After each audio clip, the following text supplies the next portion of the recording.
নাইম শেখের মতো কত টাকা দিয়ে নেবো এটা বলবো না। আমি আপনার প্রশ্ন আপনি কি রিয়াকশন দিবেন বলেন। এখন প্রেসিডেন্ট যদি ফোন দেয় আমাকে, তো অবশ্যই এটা একটা এক্সাইটমেন্ট কাজ করবে সবসময়। যেটা মিরপুর যে ফ্যাসিলিটি আছে সেটার জন্য সব বিভাগের জন্য ফ্যাসিলিটিগুলো ছড়িয়ে পড়ে। রিটায়ারমেন্ট তো করি না এখনো, অবশ্যই আমার তো আশা অবশ্যই আছে। তবে আফগানিস্তানের বিপক্ষে আমরা খুব ভালো ঢুকি আর কি, মানে রিস্ট স্পিনারদের বিপক্ষে ভালো ঢুকি।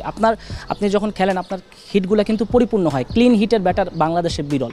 আপনার যেই ইনটেন্ট বা আপনার যে স্ট্যান্স ব্যাটিংয়ের, আপনার head position, movement, hand I coordination, সব কিছু আসলে আপনি যখন মারেন, একটা বাউন্ডারি মারেন, তখন এটা কিন্তু দড়ির অনেক বাইরে যায়। তো এই জিনিসটা কীভাবে আসলে অ্যাডপ্ট করতে পারেন, যারা পারছে না তাদের প্রতি কি পরামর্শ থাকবে, মানে ওভারঅল আর কি সবার প্রতি? আমার কাছে মনে হচ্ছে যে নিজের সেলফ প্র্যাকটিসটা খুব ইম্পর্ট্যান্ট। আপনি ন্যাশনাল টিমে যে প্র্যাকটিসটা করছেন, এটা তো একটা প্র্যাকটিস করছেন, আপনার নিজস্ব একটা প্র্যাকটিস থাকা উচিত, যেটা ন্যাশনাল টিমে অনেক প্লেয়ারে করেন। আমার কাছে মনে হয় যেটা সবাইকে হওয়া উচিত। এবং ওপেন ফিল্ডে প্র্যাকটিস করা, নেট থাকবে না মাঝখানে, এবং এটা বলারকে বল করতে বলবো যে সব জায়গায় বল করতে হবে। তুমি আমাকে সব জায়গায় বল করবো, আমি এখানে 6 মারবো, 1 নিবো। যখন আপনি ওপেন ফিল্ডে যখন ব্যাটিং করবেন, তখন আপনার কাছে আপনার চারিদিকে যত স্কোয়ার আছে সব আপনার চোখে মুখস্থ থাকবে, এবং কোথায় সিঙ্গেল হচ্ছে, কোথায় বলটা যাচ্ছে, এটা আপনার খুব ইজি হবে ব্যাটিং ব্যাটসম্যানের জন্য, ক্যালকুলেশন খুব ইজি হবে। তখন আপনি যখন এই প্র্যাকটিসে যখন 2 মাস 3 মাস করবেন, আপনার body, muscle, I condition, hand condition সব আপনার মুখস্থ হয়ে যাবে, তখন আপনার অটোমেটিক এবার ব্যাট কাজ করবে। আপনি অনুশীলনে এমন কোনো, আমরা দেখি যে বাইরের দেশে যেমন কেউ 100 ছক্কার টার্গেটে অনুশীলন করে, আপনি এরকম আপনার অনুশীলনে কোনো প্রসেস আছে কিনা আমাদেরকে যদি বলেন, আমরা সবাই জানতে পারি।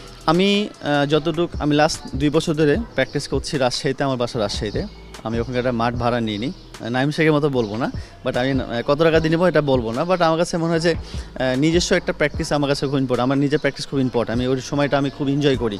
লাইক আমি ওপেন ফিল্ডে একটা প্র্যাকটিস নিই, 10-12টা ছেলে আসে প্র্যাকটিস বল করার জন্য। একটা বলকে চুজ করি, আমাকে 60টা বল করে বা 30টা বল করে, ওর বল আমি কীভাবে 20টা ছয় মারতে পারি। বা এমন হতে পারে যে আমি লাস্ট 1 ঘন্টা প্র্যাকটিস করতেছি, ওদের সাথে গেম খেলতেছি, আমি লাঞ্চ গেম বা ডিনার গেম খেলতেছি। তুমি আমাকে 30টা বল করবা, আমি 30 বলে আমি 50 রান নেবো বা 60 রান নেবো, আমি 2 উইকের হাতে আছে। তো এখন আমি চিন্তা করছি যে কীভাবে নিব এখন। এভাবে আস্তে আস্তে আমার বডি মাসেলকে আমি কাজে লাগাচ্ছি, মাইন্ডকে কাজে লাগাচ্ছি যে এই বলটাকে আমি এইভাবে নিব।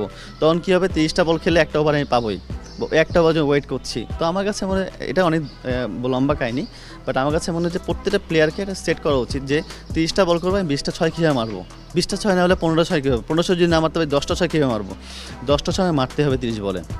যখন আপনি 30 বলে 10টা ছয় মারতে পারবেন, তখন আপনার কাছে ম্যাচে 2টা ছয় মারা ইজি হবে, 5টা ছয় মারা ইজি হবে।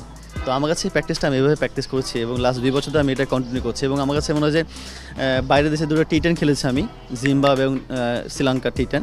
তো আমার কাছে ওটাও খুব ইম্পর্টেন্ট লাগছে, বিকজ আপনি প্রত্যেকটা বল 6 টেন্ডেন্সি থাকছে, প্রত্যেকটা বডি আপনার মনে হচ্ছে যে আমি মারবো। যখন আপনি মারতে যাবেন, তখন আপনার বডি, মাসেল, মাইন্ড সব কাজ করবে ইনশাআল্লাহ।